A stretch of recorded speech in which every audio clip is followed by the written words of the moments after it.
मैं एम के मलिक आप सभी का स्वागत करता हूं आपके अपने YouTube channel Malik steno centre पर। अगर आप हमारे चैनल पर नए हैं, चैनल को सब्सक्राइब करें और बेल आइकन प्रेस करें ताकि नोटिफिकेशन मिले सबसे पहले।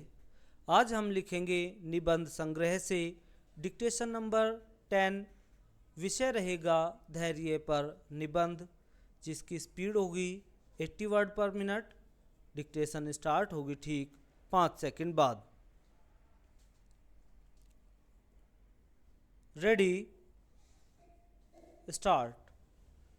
किसी भी वस्तु, व्यक्ति या विचार की प्रकृति कुछ विशिष्ट गुणों और विशेषताओं से निर्धारित होती है। धर्म के मार्ग पर चलने वाले व्यक्ति की पहचान भी उसके गुणों से ही होती है। वेदों और शास्त्रों में ऐसे अनेक गुणों का उल्लेख किया गया है जो मनुष्य को वास्तविक अर्थों में धार्मिक बनाते हैं। इनमें सबसे महत्वपूर्ण गुण धैर्य है। धैर्य का अर्थ है किसी भी परिस्थितियों में विचलित न होना, परेशान होना, घबराना या अधीर हो जाना मनुष्य के लिए न तो उचित है और न ही हितकारी। एक धार्मिक व्यक्ति हर स्थिति में शांत रहता है। वह वर्तमान को समझता है और भविष्य के लिए स्वयं को तैयार करता है। इसलिए धार्मिक पथ पर चलने वाले व्यक्ति के लिए धैर्य पहली और अनिवार्य शर्त है। इसके बाद आता है दमन, जिसका वास्तविक अर्थ आत्मसंयम है।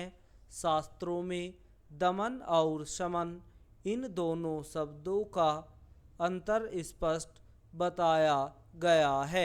दमन का अर्थ है स्वयं पर नियंत्रण, जबकि शमन का अर्थ है दूसरों या असामाजिक तत्वों पर नियंत्रण।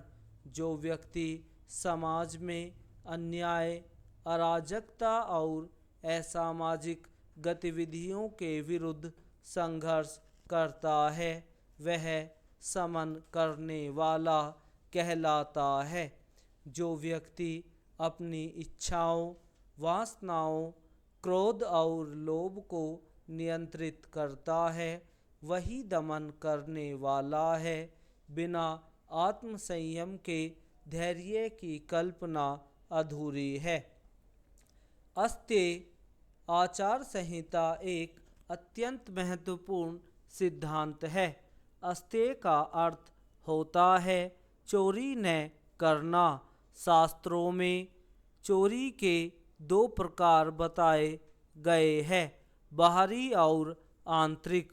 दूसरों की जानकारी या अनुमति के बिना उनकी वस्तु, धन या अधिकार छीनना बाहरी चोरी है। आंतरिक चोरी मन के भीतर होती है, जैसे ईर्ष्या, अनुचित लाभ की इच्छा या किसी का हक छीनने की मानसिक प्रवृत्ति। यद्यपि आंतरिक चोरी से किसी को प्रत्यक्ष हानि नहीं होती, फिर भी वह व्यक्ति को भीतर से चोर बना देती है। इसलिए अस्तेय का वास्तविक अर्थ है विचार, वाणी और कर्म तीनों स्तर पर चोरी से बचना। जब मनुष्य अपनी कर्मेंद्रियों और ज्ञानेंद्रियों पर नियंत्रण प्राप्त कर लेता है, तब उसे इंद्रिय निग्राही कहा जाता है। जीवन के हर एक स्तर पर मनुष्य अपनी इंद्रियों का उपयोग करता है, परंतु धार्मिक व्यक्ति वही है जो उनका स्वामी है, दास नहीं। हजारों पुस्तकें पढ़ लेने मात्र से वास्तविक ज्ञान नहीं आता, क्योंकि मानव स्मृति सीमित होती है।